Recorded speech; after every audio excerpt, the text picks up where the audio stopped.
500 மீட்டர்ல வீடுங்களா இருக்க கூடாதுன்றீங்க. அப்ப பின்னாடி கொஞ்சம் திரும்பி பாருங்க. அபார்ட்மெண்ட் இருக்கு, குட்டிக்குள்ள இருக்குங்க. அது கேட்டா சர்வே நம்பர் வேறன்றாங்க. எப்படிங்க மாறும்? காசு வச்சிருந்தா மாறிடும் இல்ல?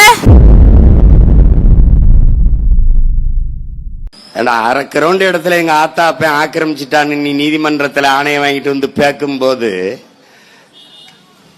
எவ்வளவு வழிதாங்கி நின்று போன விட்டுட்டு போயிருவேன். முதல்ல கடற்கரையில் இருக்கிற சமாதியை முதல்ல பேக்கிறோம்டா. ஆக்கிரமிப்புல அநியாய ஆக்கிரமிப்பாதான்டா. ஒரு மனிதனை புதைக்க 6 அடி, 2 ஏக்கரா, 2 ஏக்கரா. ஒரே சட்டம், கடற்கரை தான், எவனுக்கும் கல்லறை கிடையாது சட்டம். ஆக்கிரமிப்பிலே மிக கொடுமையான ஆக்கிரமிப்பு உலகத்தின் தலை சிறந்த 2வது கடற்கரையை ஆக்கிரமித்ததுதான். அதுவும் திராவிட இடுகாடாக மாற்றியதுதான் கொடுமையிலே கொடுமை. மக்கள் ஆக்கிரமிப்புன்னு இடிக்கிற நீ ஆக்கிரமிக்கும் போது என்ன பண்ணிக்கிட்டு இருந்த? கோமாலப்படுத்திருந்தியா? என்ன பண்ண? அவனுக்கு பிளாட் போட்டு வித்தது யாரு? அவனுக்கு வீடு கட்ட அனுமதிச்சது குடும்ப அட்டை கொடுத்தது யாரு? ஓட்டு உரிமை கொடுத்தது யாரு? மின் இணைப்பு கொடுத்தது யாரு? எரிவாயு இணைப்பு கொடுத்தது யாரு? இந்த சாலை போட்டு கொடுத்தது யாரு? இதெல்லாம் கொடுத்தது அரசு தானே. அப்ப திடீர்னு 60 ஆண்டு கழிச்சு ஆக்கிரமிப்புன்னு உனக்கு தெரியுதா?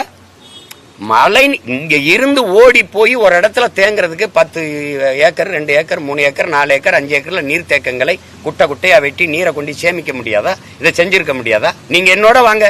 இருந்த கோயில் குளங்களை இவங்க மீன் குட்டை மாதிரி, மீன் வளர்க்குற தொட்டி மாதிரி கட்டி வச்சிருக்காங்களா இல்லையா? இப்படி போங்க, இந்த பக்கத்துல இருக்குது அந்த கோயில் குளம் எப்படி இருந்தது? நீ என்ன பண்ணி வச்சிருக்க? நீ என்ன பண்ணி வச்சிருக்க? சுத்தி சிமெண்ட போட்டு தொட்டி வச்சிருக்க, நீச்சல் குளம் மாதிரி. ஒரு நீர் மேலாண்மைங்கிறது நீ புதுசாக கண்டுபிடிக்க வேண்டியதில்லை. பரம்பரையா பல ஆயிரம் ஆண்டுகளா என் முன்னோர்கள் செஞ்சு வச்சதை நீங்க கடைப்பிடி. திடீர்னு ஆக்கிரமிப்பு இது ஆக்கிரமிச்சுட்டான்னு ஆக்கிரமிக்கும் போது என்ன பண்ணிட்டு, ஆக்கிரமிக்கும் போது என்ன செய்து கொண்டிருந்தீர்கள்? இத ஒரு நீதிமன்றமாவது கேள்வி எழுப்பியிருக்கா? 1/2 நூற்றாண்டாக வாழ்ந்திருக்கா, அவனுக்கு வாக்குரிமை கொடுத்திருக்கா, குடும்ப அட்டை கொடுத்திருக்கா, மின் இணைப்பு கொடுத்திருக்கா, எரிவாயு இணைப்பு கொடுத்திருக்கா, வரி வாங்கியிருக்கா, இவனும் செஞ்சிருக்கா. இப்பதான் ஆக்கிரமிப்பு உனக்கு தெரியுதா என்ற கேள்வியை இதுவரை நாட்டின் உயர்ந்த நீதி ஒரு தடவோட கேட்டு